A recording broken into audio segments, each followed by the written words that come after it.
Hai, Assalamualaikum. Korang tahu tak macam mana je boleh diwarisi? First, kita kena tahu terdapat dua jenis pembahagian sel yang berlaku dalam sel. Yang pertama, mitosis, dan yang kedua adalah meiosis. Mitosis ni apa? Meiosis ni apa pula?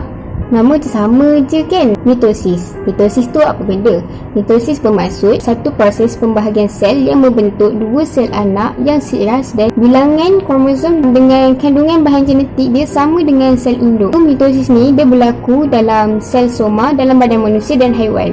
Mitosis ni juga dia berlaku dalam tisu meristem seperti dekat hujung akar dan juga dekat pucuk tumbuhan. Dalam mitosis dia ada 4 fasa pembahagian, iaitu first profasa, yang kedua metafasa, yang ketiga anafasa dan yang keempat telofasa. Kalau nak senang ingat ialah PMAT. M-A-T. P untuk profasa, M ialah metafasa, A untuk anafasa dan T untuk telofasa. Waktu profasa apa yang berlaku? Waktu profasa, kromosom akan memendek, lepas tu dia akan menebal. So kalau dia menebal mestilah jelas kelihatan kan. So setiap kromosom dia terdiri daripada dua kromatik yang bercantum pada sentroma. Lepas tu ginting gelendong akan mula terbentuk. Lepas tu membran nukleus dan nukleolus akan terurai. So dia akan menghilang. Yang kedua ialah metafasa. Pada metafasa, kromosom akan tersusun dekat satah khatulistiwa. Metafasa kita boleh ingat sebagai middle. So apa middle? Dekat tengah-tengah. Sebab dia punya kromosom akan tersusun dekat tengah-tengah dekat satah khatulistiwa tu. Lepas tu waktu fasa ni juga, gunting gelendong akan melekat pada sentroma. So yang ketiga ialah anafasa. Anafasa ni apa yang berlaku ialah sentroma akan membahagi dua, iaitu setiap kromatik yang kembar tu akan berpisah dan bergerak ke kutub sel yang bertentangan. So maksudnya asalnya kan dia tengah-tengah. So nanti bila dekat anafasa dia akan membahagi, dia akan ke tepi. Telofasa pula, telofasa apa yang berlaku ialah kromatik akan sampai ke kutub yang bertentangan. Lepas tu membran nukleus dan nukleolus akan terbentuk semula. Tadi waktu profasa kan dia dah teruraikan, dia dah tak ada. So bila telofasa dia akan terbentuk semula. Sitoplasma akan membahagi dua dan akhirnya akan terbentuklah dua sel anak yang mempunyai bilangan kromosom dan maklumat genetik yang sama sebiji dengan sel induk yang asalnya.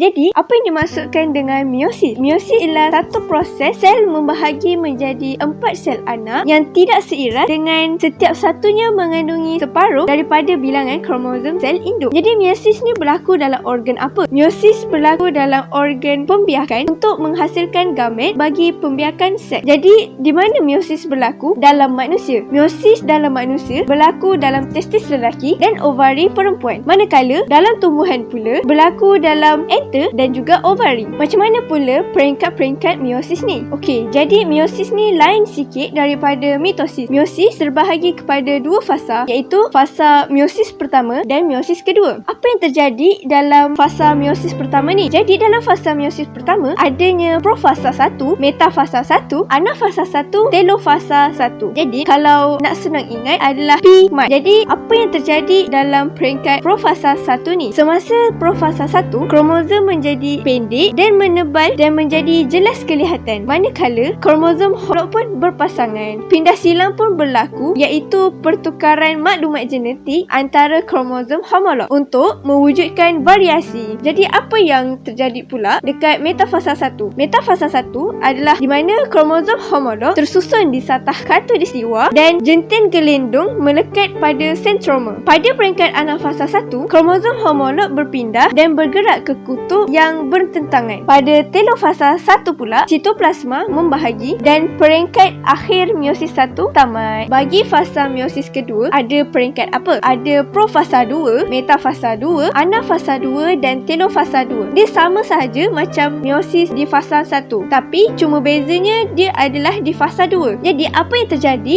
di profasa 2? Di profasa 2, kromosom gelendong mula terbentuk. Manakala di peringkat metafasa 2, kromosom tersusun di satah khatulistiwa dan jenting gelendong mula melekat pada sentroma. Pada peringkat anafasa 2 pula, sentroma membahagi dua dan kromatik berkembar, berpisah dan bergerak ke kutub sel yang bertentangan. Maksudnya, dekat anafasa 2 berlakunya proses pengutuban. Yang akhir sekali adalah telofasa 2. Telofasa 2 ni berlakunya 4 sel anak yang tidak seiras gamet dan mempunyai bilangan kromosom separuh daripada bilangan kromosom sel induk terbentuk. Hai semua, jadi tadi kita dah tahu dah macam mana proses mitosis dan meiosis berlaku.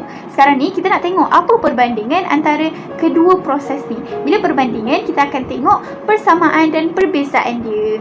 Dari segi persamaan, mitosis dan meiosis ada dua persamaan. Persamaan yang pertama, mitosis dan meiosis ni adalah replika DNA. Persamaan yang kedua pula, kedua-duanya adalah proses pembahagian sel. Maksudnya kat sini, pembahagian sel berlaku hasil daripada proses mitosis atau proses meiosis. Dari segi perbezaan pula, meiosis dengan mitosis ada 6 perbezaan. Perbezaan yang pertama, kita tengok dulu mana tempat berlakunya proses ni. Kalau proses mitosis, dia berlaku dekat dalam sel soma. Kalau proses meiosis pula, dia berlaku dalam sel pembiakan. Jadi kita nampaklah tempat berlaku kedua-dua proses ni adalah berbeza, tak sama. Perbezaan yang kedua, kita boleh tengok dari segi bilangan penghasilan anak. Proses mitosis menghasilkan 2 sel anak. Proses meiosis pula menghasilkan 4 sel anak. Jadi kita nampak kat sini, bilangan sel anak yang dihasilkan adalah berbeza. Perbezaan yang ketiga, kita tengok dekat dalam proses tu. Sedar tak? Dekat dalam proses meiosis berlakunya pindah silang. Tapi kalau dekat dalam proses mitosis tak berlakunya pindah silang. So kita nampaklah perbezaan yang ketiga kat sini dari segi berlaku dan tak berlakunya pindah silang dalam proses tu. Perbezaan yang keempat, kita tengok pula dari segi genetik sel anak yang dihasilkan. Kalau proses mitosis, genetik sel anak akan mewarisi sama seiras dengan sel induk. Kalau proses meiosis pula, genetik sel anak dia tu akan berbeza dengan genetik sel induk. Perbezaan yang kelima pula ada kaitan dengan perbezaan yang keempat tadi. Tadi kita tengok proses mitosis ni, dia punya sel anak yang dihasilkan, genetik dia sama dengan sel induk. Jadi kat sini kita nampak tak adanya variasi.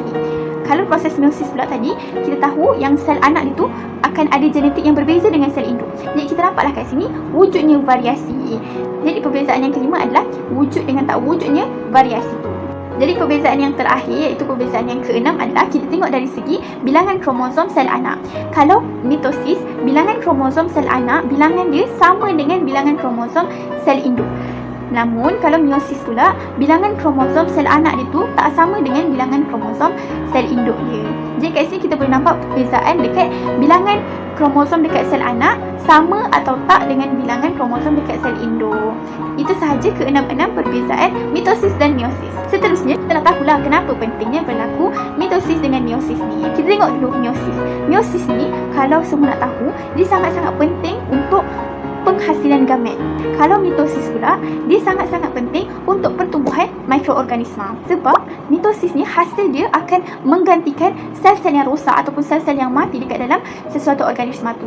Pernah tak kita semua ada luka?